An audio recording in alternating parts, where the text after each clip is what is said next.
大家好，我是田园。今天给大家分享一个蛋糕的做法。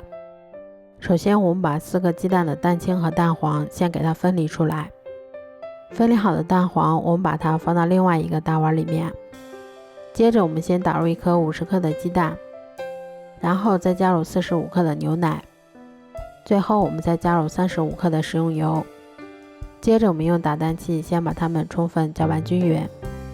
搅匀后，我们再往里面筛入70克的低筋面粉，然后用打蛋器把它们搅拌成这种细腻粘稠的糊状就可以啦。接着我们在蛋清里面先加入几滴白醋去腥，然后再分3次加入50克白糖。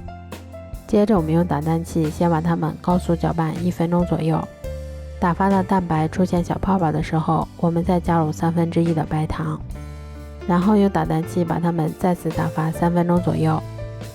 打发到蛋白出现明显的纹路的时候，把剩下的白糖也加进来。最后一直打发到提起打蛋器能够形成像这种倒三角的状态就可以啦。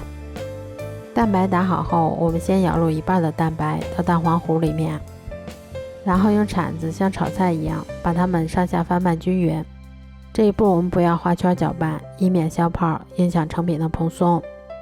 翻拌均匀后，我们再把它们倒入剩下的蛋白里面，然后用同样的手法把它们再次翻拌均匀就可以啦。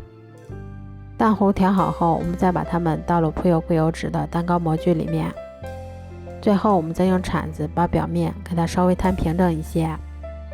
接着我们再把它放到烤箱里面，烤箱中层上下火150度，烤60分钟左右就可以啦。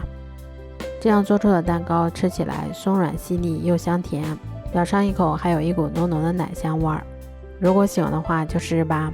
喜欢我的视频就关注我吧，谢谢您的支持。